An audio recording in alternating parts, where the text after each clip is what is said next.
Nous allons vous présenter maintenant une démonstration où on va mettre en place, en œuvre, un absorbeur de particules. Donc là, vous voyez, on a une plaque qui est en PVC dur et qui est souillée dans ce cas-ci, par des poussières de poudre d'extincteur.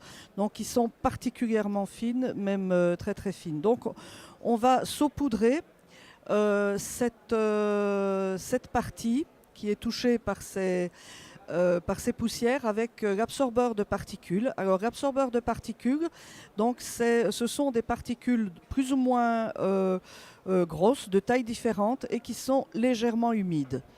Ces particules vont avoir pour capacité de capter la petite particule et ainsi d'éviter un colmatage des filtres. Donc on laisse agir quelques instants.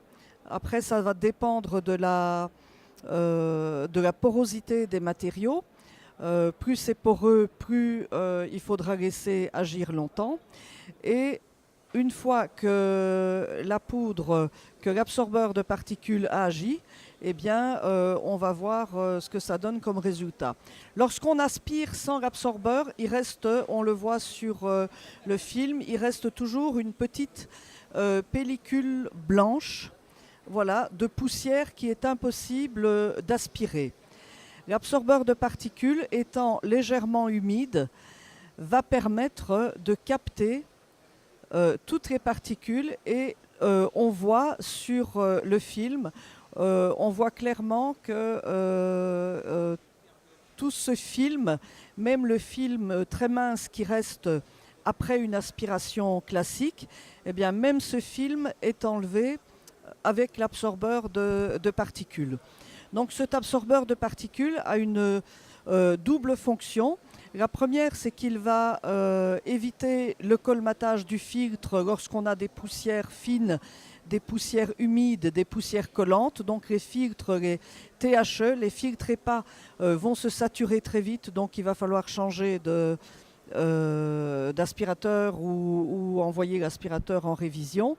Et la deuxième chose de cet absorbeur de particules, la deuxième efficacité, eh bien, c'est qu'il va même aller enlever le film résiduel de particules extrêmement fines et collantes qui sont qui restent après une aspiration classique. Là maintenant, on va vous montrer une autre démonstration. On va vous faire une autre démonstration sur un autre support. Voilà, également un plastique, et on voit qu'il y a un film de poussière, ce qui peut rester par exemple après lorsqu'on va entamer par exemple un nettoyage de fin de chantier.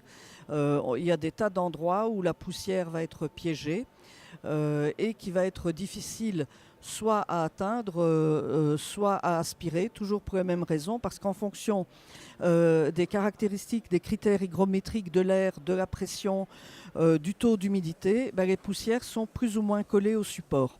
Alors évidemment, quand le support est clair, on ne voit pas l'imprégnation de la poussière, mais avec un support qui est foncé, ça se voit un peu mieux. Donc on voit que le résultat est plus ou moins bon à gauche avec une aspiration classique, et maintenant l'aspiration avec la poudre d'extincteur, voilà, qui est complètement piégée par l'absorbeur de particules. Et ça dans les plus petits coins et dans le maillage de ce plastique. Voilà. Et là, donc, l'intérêt de cette technique, c'est de pouvoir capter tout ce qui est poussière résiduelle et adhérente, même après une aspiration soigneuse. Voilà. Cette méthode est utilisée très régulièrement en intervention après sinistre, parce que lors d'un sinistre, on a des suies qui peuvent être grasses, collantes, humides, et donc les THE se saturent très vite. Voilà.